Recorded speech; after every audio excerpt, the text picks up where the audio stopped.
नमस्कार, मैं हूं पुण्य प्रसून वाजपेयी। दस्तक में आपका स्वागत है। हर घटना देश को बेचैन कर देती है और हर घटना के बाद की परिस्थितियां लगता ऐसा है कि इस देश में एक लिहाज से आखिरी बाजी खेली जा रही हो। आखिरी बाजी का मतलब जुवलाइन कोर्ट के मद्देनजर अगर समझने की कोशिश करें तो जस्टिस बिल तो पास हो गया, लेकिन इन सब के साथ दोबारा 1986 में देश लौट गया। राजीव गांधी के दौर में भी 16 बरस था, अटल बिहारी वाजपेयी के दौर में 18 बरस और अब मोदी सरकार के दौर में दोबारा 16 बरस।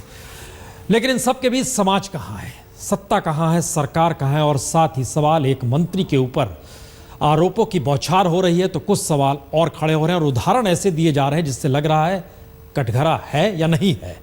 तय कीजिएगा रिपोर्ट देखकर। लेकिन आइए सबसे पहले माँ बाप का जिक्र जो संघर्ष कर रहे थे बीते 6 दिनों से जुवलाइन जस्टिस बिल को लेकर।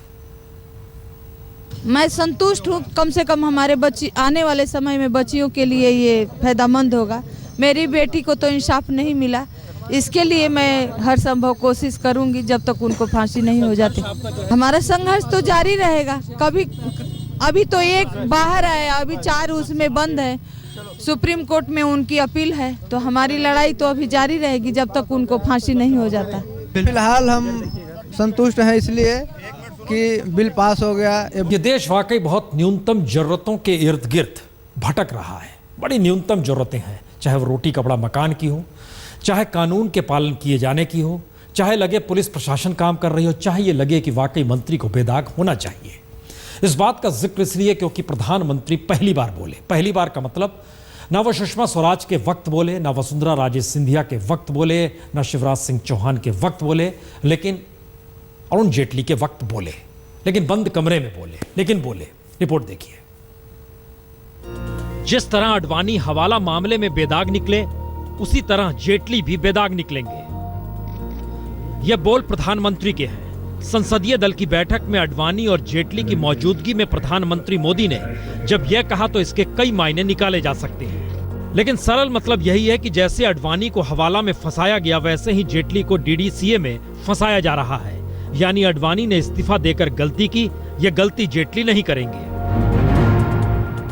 कह सकते हैं पहली बार प्रधानमंत्री मोदी ने अपने किसी कैबिनेट मंत्री पर लग रहे आरोपों पर पार्टी के भीतर ही सही लेकिन चुप्पी तोड़ी। क्योंकि इससे पहले सुषमा स्वराज, वसुंधरा राजे सिंधिया और शिवराज सिंह चौहान पर ललित मोदी गेट से लेकर व्यापम के आरोपों पर प्रधानमंत्री मोदी खामोशी रहे। लेकिन जब सवाल वित्त मंत्री अरुण जेटली का आया तो पीएम ने चुप्पी तोड़ी। ही डीडीसीए के मसले को हवाला की तर्ज पर देखा जा सकता है। तो पहला सवाल यही कि जेटली को बेदाग कहने के लिए अडवाणी का उदाहरण प्रधानमंत्री ने क्यों दिया।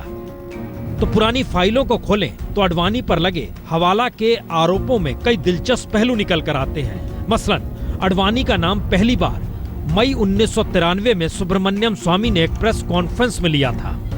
उसी के बाद पत्रकार राम बहादुर राय ने इस तार को पकड़ा और तब के जांच अधिकारी ओपी शर्मा के जरिए डायरी के उन पन्नों को लेकर सामने आ गए, जिसके बाद कई सांसदों के इस्तीफे हुए।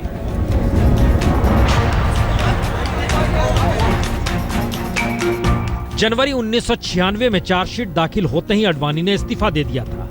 तब अडवाणी का केस अरुण जेटली ने ही लड़ा था और इस्तीफा देते वक्त अडवाणी ने साफ कहा था जब तक वो बेदाग साबित नहीं होंगे तब तक संसद में कदम नहीं रखेंगे। मैं तो आज त्यागपत्र देता हूं लोकसभा से, और न केवल त्यागपत्र देता हूं, लेकिन जब तक ये झूठा आरोप हट नहीं जाता मैं संसद में नहीं जाऊंगा। जी, अडवाणी के ये बोल उस वक्त कई मायनों में महत्वपूर्ण थे, लेकिन आज के मायने में ये बिल्कुल महत्वपूर्ण नहीं है। अब हालात बदल चुके हैं। लेकिन उस दौर में लौटिए तो 1996 में लाल कृष्ण अडवाणी ने इसीलिए चुनाव भी नहीं लड़ा और वाजपेयी के 13 दिन की सरकार में अडवाणी थे भी नहीं। और उसके बाद 1997 में जब अडवाणी आरोपों से बरी हुए तभी खुलकर जनता के सामने कुछ इस तरीके से आए थे।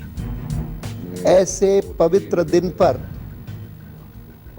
इससे बढ़कर कोई उपहार मुझे नहीं मिल सकता था जैसा आज इस हाई कोर्ट के निर्णय के रूप में प्राप्त हुआ है, क्योंकि हाई कोर्ट ने मुझे डिस्चार्ज किया है, जिसका अर्थ है कि मुकदमा भी नहीं चलना चाहिए।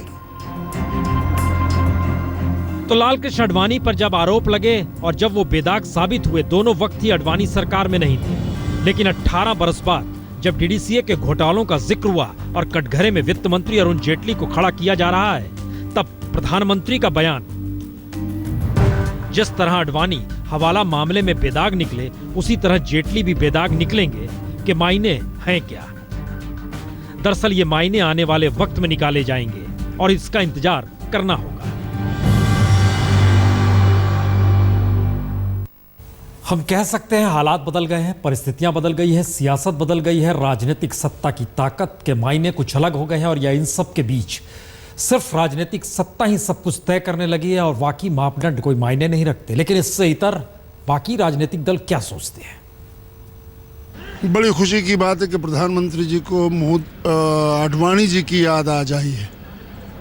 अभी तक तो उनको अनदेखा ही करते रहे, और अगर उन्हें इस मामले में ये याद आई है तो ये भी याद आया होगा कि जब आडवाणी जी पर आरोप लगा था तो उन्होंने तत्काल इस्तीफा दे दिया था और ये कहा था कि जब तक मैं इससे बरी नहीं हो जाऊंगा सारे आरोपों से, तब तक मैं मंत्री पद पर नहीं रहूंगा।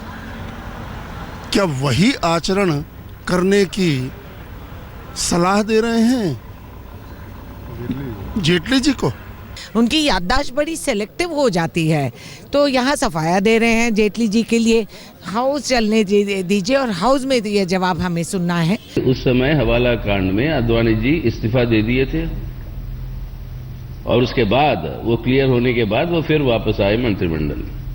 अगर यही हिंट अगर दे रहे हैं अरुण जेटली साहब को, मेरे हिसाब से अरुण जेटली साहब समझे नहीं है प्रधानमंत्री खुद क्या कहना चाहते हैं।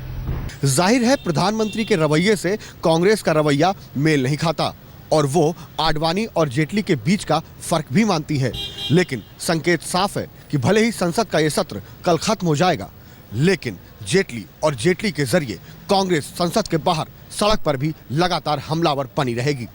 संसद भवन से कैमरामैन राजीव श्रीवास्तव के साथ कुमार विक्रांत सिंह, आज तक। और इन सब के बीच एक खबर आ रही है कि जो विधानसभा के जरिए जो 14 बिल पास किए गए हैं उसको एलजी ने पास नहीं किया, वो केंद्र सरकार की तरफ भेज दिया है। एलजी का झटका है दिल्ली सरकार को, ये जानकारी आ रही है, क्योंकि असेंबली के जरिए जिन 14 बिलों पर मुहर लगी थी उस पे एलजी ने केंद्र सरकार को भेज दिया है। और इसका मतलब बहुत साफ है, ये आर पार की लड़ाई, ये सूत्रों के हवाले से खबर आ रही है, लेकिन ये आर पार की लड़ाई की दिशा में बढ़ते हुए कदम है। ये संकेत बहुत साफ है, यानी आने वाले वक्त में किस तरीके से टकराव होने हैं उसके भी ये संकेत है। बहरहाल इन सब के बीच एक लड़ाई सड़क पे लड़ी गई और उस लड़ाई के साथ साथ संसद देखने की स्थिति भी आ गई। एक मां के संघर्ष का हम जिक्र कर रहे हैं, निर्भया की मां का जिक्र। 16 दिसंबर से 22 दिसंबर तक एक मां की तस्वीर, सड़क से संसद तक उस मां की तस्वीर जो अपनी बेटी के साथ होते बलात्कार के दर्द को लगातार सहती रही और मौत के बाद न्याय के लिए संघर्ष करने के जज्बे को भी जिलाए रखना चाहती थी। जी, निर्भया की मां और पिता दोनों ही 3 बरस बाद उस संघर्ष की अगुवाई करने उसी सड़क पर थे जिस सड़क पर 3 बरस पहले दिल्ली का, तो 3 बरस पहले के इस गुस्से से निकला क्या?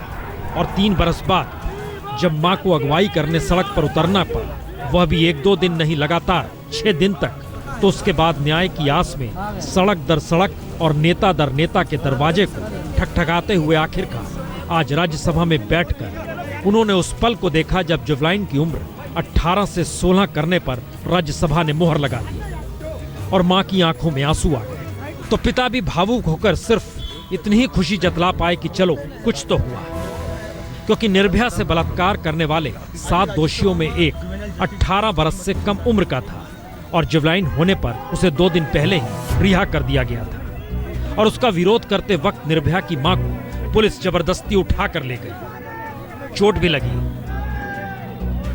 और उसके बाद लगा यही कि न्याय के लिए मां अपने गुस्से और दर्द का इजहार भी दिल्ली में भी नहीं कर सकती। का दबाव के कारण से, मैं बता रहा हूं फ्रैंकली, मैं पार्लियामेंट अफेयर्स मिनिस्टर हूं, मुझे मालूम है मैं क्या बोल रहा हूं। जनता का पब्लिक मूड देख के फाइनली बहस आज हुआ और बहस में ये बिल पारित हो गया। नाबालिगों द्वारा किए गए जघन्य अपराध से निपटने के लिए जो नया कानून पास हुआ है उससे निर्भया के दोषियों को तो सजा नहीं दिलाई जा सकेगी, लेकिन उम्मीद की जानी चाहिए कि उससे निर्भया जैसे अपराध को रोकने में मदद मिलेगी और लोगों में ये संदेश जाएगा कि नाबालिग होने का मतलब ये नहीं कि वो जघन्य अपराध करके आसानी से बच सकते हैं। मौसमी सिंह के साथ बालकृष्ण, दिल्ली, आज तक। कुछ उम्मीद और बहुत सारी आस, इसी भरोसे के साथ सांसद जब राज्यसभा में बिल पास हो गया तो बाहर निकले और अपनी प्रतिक्रिया देने लगे। बहुत लोग इस्तेमाल कर रहे थे 16 साल वालों को चोरी करने में और अन्य ऐसी चीजों में जो वो खुद करने के लिए तैयार नहीं थे, और बहुत पुलिस वालों ने शिकायत की कि हीनस क्राइम्स करने के बाद 16 साल के लड़के खुद ब खुद थानों में आकर के कह देते कि हमने ये ऐसे किया। वो उस पर तो जरूर लगाम होगा। सारे एवेन्यूज ढूंढे हैं। We applied our mind to everything to see की which is the best solution, और ये तय हुआ कि हम पास कर लें। ये ISIS के पकड़े जाए और कुछ लोग, तब आप कहोगे कि इसको और नीचे करो 14 साल तक। सवाल यहाँ पर उम्र का नहीं है ना, सवाल यहाँ पर है कि अपराध क्या है, उसके आधार पर तय करिए आप। 5 घंटा से डिस्कशन हुआ, ये बिल पास हुआ। ये क्या परफेक्ट 10 on 10 बिल है? नहीं है शायद, लेकिन 8 on 10 चलो अच्छा हुआ, और हम लोग का डबल खुशी है क्योंकि तृणमूल कांग्रेस एकदम लीड लिया।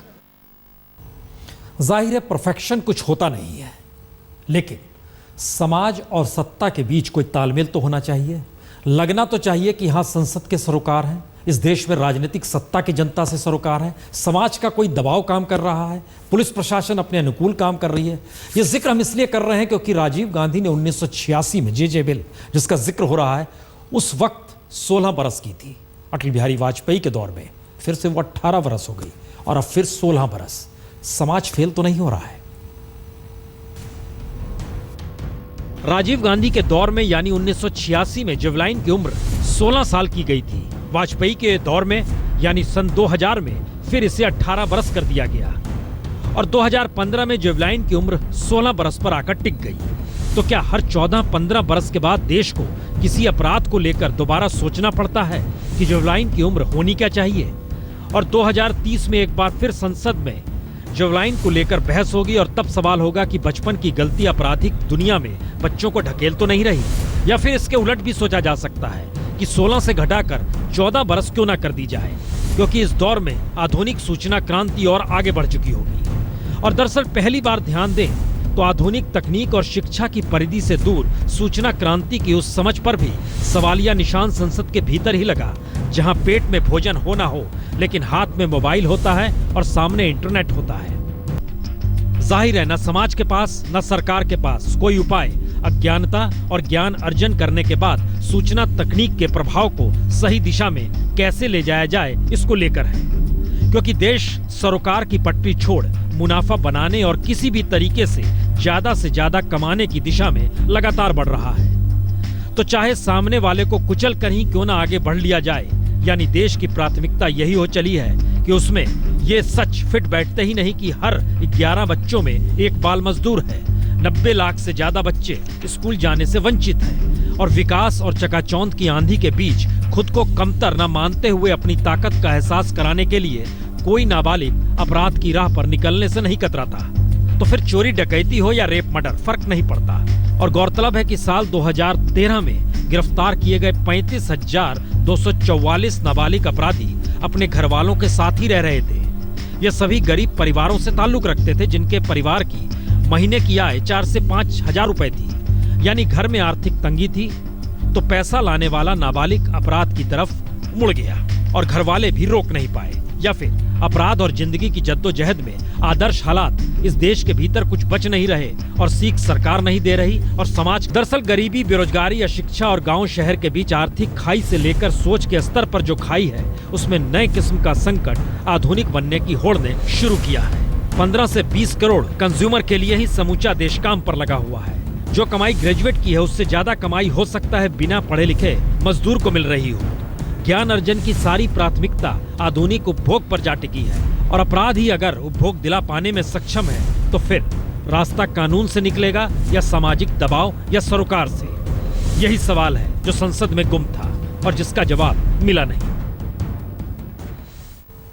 शायद इसीलिए हर बार लगता है कोई आखिरी बाजी ये देश खेल रहा है, चाहे वो चुनाव के वक्त किसी राजनीतिक दल का जीतना हो, उसके बाद किसी फैसले पर मोहर लगाना हो, संसद शांतिपूर्ण तरीके से बैठकर एक बिल पास कर दे। लेकिन इन सब के बीच दर्द क्या होता है उनका, जिनकी रोजगार चली जाए, नौकरी चली जाए। चलिए आपको जलपाईगुड़ी लिए चलते हैं।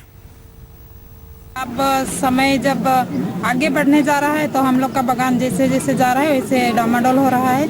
और आज भी हम लोग काम में गए थे, पत्ती भी तोड़े हैं।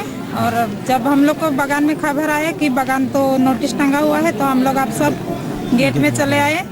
गेट में आने के बाद हम लोग को अभी पता चला कि बागान हम लोग का कब खुलेगा नहीं खुलेगा ये तो हम लोग को पता नहीं है।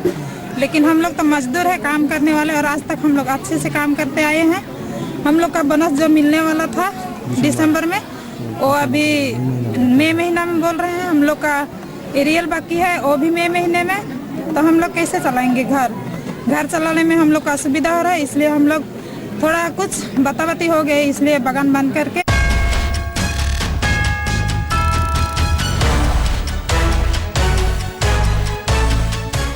डीडीसीए मामले पर इस वक्त का अपडेट यह है कि वित्त मंत्री अरुण जेटली अदालत पहुंचे हैं। उन्होंने मानहानि का केस दर्ज किया है आम आदमी पार्टी के नेताओं के खिलाफ, और अपना बयान दर्ज करवाने वो दिल्ली के पटियाला हाउस अदालत में पहुंच।